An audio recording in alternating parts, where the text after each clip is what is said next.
सिंदूर मांग के बीच में लगाना चाहिए या फिर सिंदूर किस डिब्बी में रखना चाहिए। दोस्तों नमस्कार, स्वागत है आपका अपने YouTube चैनल सुवास्तु ज्ञान में। दोस्तों आज का वीडियो आपके लिए महत्वपूर्ण होने वाला है। जैसा कि हिंदू धर्म को मानने वाली बहुत सारी विवाहित महिलाएं जो होती हैं वो लंबे समय से सिंदूर लगाने की परंपरा को निभाती चली आ रही हैं, लेकिन फैशन के इस दौर में एक दूसरे से बेहतर दिखने के लिए विवाहित महिलाएं अलग अलग तरीकों से सिंदूर लगाती हैं। कई महिलाएं सिर्फ नाम के लिए सिंदूर का टीका लगा लेती हैं, तो कोई मांग में बारीक से सिंदूर की लकीर खींच लेती हैं, जबकि ऐसा नहीं करना चाहिए। वास्तु शास्त्र के अनुसार पति पे गहरा प्रभाव पड़ता है।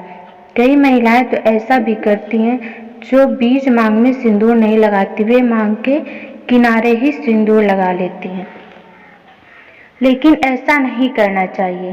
दरअसल सिंदूर लगाने का तरीका सीधे तौर पर विवाहित महिला के पति के जीवन पर प्रभाव डालता है और जिसका हानिकारक प्रभाव उसके जीवन पे पड़ता है।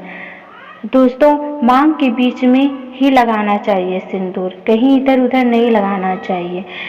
हिंदू सुहागिनों को सिंदूर के लिए ये विशेष तौर पे ध्यान रखना चाहिए कि मान्यताओं के अनुसार यदि पत्नी के मांग के बीचों बीच सिंदूर लगा हुआ हो तो उसके पति की अकाल मृत्यु नहीं हो सकती है। जो स्त्री अपने मांग के सिंदूर को बालों से छिपा लेती है, उसको ढक लेती है, उसको दिखाती नहीं है या उसको दिखाने में शर्म करती है, उसका पति समाज में भी छिप जाता है। जो स्त्री बीच मांग में सिंदूर न लगाकर किनारे लगाती है, ऐसी स्थिति में महिला का पति भी उससे किनारा कर लेता है। यदि स्त्री ने बीच मांग में सिंदूर भरा है तो उसके पति की आयु लंबी होती है। सिंदूर का महत्व बताने के लिए काफी रामायण का ये प्रसंग जो आपको हम बताने वाले हैं। रामायण में एक प्रसंग ये आता है, जब बाली और सुग्रीव के बीच युद्ध हो रहा था तब श्री राम ने बाली को नहीं मारा था। जब बाली के हाथों मार खाकर सुग्रीव श्री राम के पास पहुंचे तो श्री राम ने कहा कि तुम्हारी और बाली की शक्ल एक जैसी है, इसलिए मैं भ्रमित हो गया। अब आप ही बताइए, श्री राम की नजरों से भला कोई कैसे छिप सकता है। कहा जाता है कि जब श्री राम ने यह देख लिया कि बाली की पत्नी तारा की मांग सिंदूर से भरी है तो उन्होंने सिंदूर का सम्मान करते हुए बाली को नहीं मारा था। दूसरी बार जब सुग्रीव ने बाली को ललकारा तब तारा स्नान कर रही थी। उसी समय प्रभु श्री राम ने देखा कि मौका अच्छा है और उन्होंने बाण छोड़ दिया। अब आप ही बताइए कि जब मांग में सिंदूर भरा हो तो परमात्मा भी उसके पति को नहीं मार सकते हैं, तो फिर मारने की हिम्मत कौन करेगा। एक विवाहित स्त्री की पहचान सिंदूर से ही होती है, उसका स्वाभाविक रूप भी सिंदूर से ही पहचाना जाता है और सिंदूर ही उसके सुहाग होने का प्रतीक होता है। इसलिए हिंदू धर्मों में सिंदूर के महत्व के बारे में बताया गया है।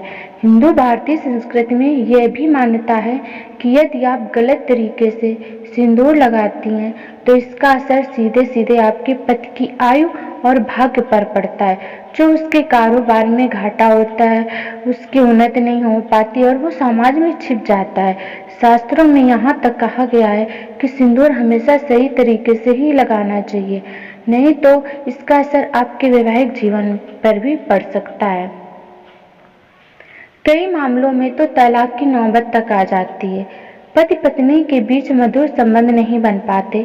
गलत तरीके से लगाए गए सिंदूर का असर यह होता है कि पल भर में कलह की स्थिति निर्मित होती है। सिंदूर सुबह सुबह उठकर न लगाएं, बल्कि सुबह उठकर नित्य कर्म करें, इसके बाद कुछ खा लें और अपने सिर पर पल्लू डाल लें। इसके बाद ही आप अपने मांग में सिंदूर लगा सकते हैं। सिंदूर कभी भी सबके सामने ना लगाएं, बल्कि एकांत में ही लगाएं। लेकिन एक बात का ये ध्यान रहे कि सिंदूर आप अपने पति से ना लगवाएं। ऐसा माना जाता है कि पति सिर्फ विवाह में ही सिंदूर लगाता है और यह वर्जित भी है। चलिए अब हम आपको बताते हैं कि सिंदूर की डिब्बी किस चीज़ की होनी चाहिए, आपको सिंदूर किस डिब्बी में रखना चाहिए और किस डिब्बी में नहीं रखना चाहिए। ऐसी डिब्बी होनी चाहिए जिसमें पति का भाग्य खिल सके और उसके कारोबार में उन्नति हो सके, वो दिन पे दिन तरक्की करे। तो चलिए देर न करते हुए हम आपको बताते हैं कि सिंदूर की डिब्बी किस चीज़ की होनी चाहिए जिसमें आप सिंदूर रखें या ना रखें। शीशे के पात्र में सिंदूर बिल्कुल भी ना रखें, ये अशुभ माना जाता है। तांबे के बर्तन में सिंदूर ना रखें, ये भी अशुभ माना जाता है। लोहे के बर्तन में सिंदूर ना रखें क्योंकि लोहे के कारण सिंदूर में जंग लग सकते हैं। मिट्टी के बर्तन में सिंदूर ना रखें क्योंकि इसके टूटने का डर रहता है। तो फिर आइए जानते हैं कि सिंदूर किस में रखें। ऐसा कौन सा पात्र है जिसमें हम सिंदूर रख सकते हैं जो टूटे नहीं और उसमें जंग ना लगे और वो सही सलामत बना रहे, जिससे हमारे पति की आयु भी लंबी हो और उसका कारोबार में भी उन्नति हो।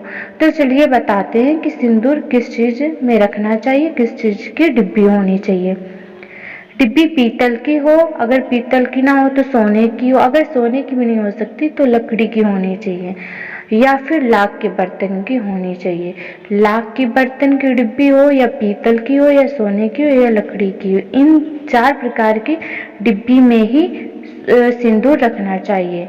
तो एक बार आप फिर से सुन लीजिए, पीतल की होनी चाहिए डिब्बी या फिर सोने की, लकड़ी की या लाख के बर्तन की, इसी डिब्बी में रखना चाहिए। तो सिंदूर अच्छा बना रहेगा, जंग भी नहीं लगेगी और कोई वास्तु शास्त्र के अनुसार कोई नकारात्मक प्रभाव भी नहीं पड़ेगा। तो उम्मीद करती हूँ वीडियो आपको अच्छा लगा होगा। अगर जरा सा भी वीडियो अच्छा लगा होगा तो आप लाइक, कमेंट और सब्सक्राइब जरूर कीजिएगा। तो उम्मीद करती हूँ मिलेंगे अगले वीडियो में, तब तक के लिए धन्यवाद।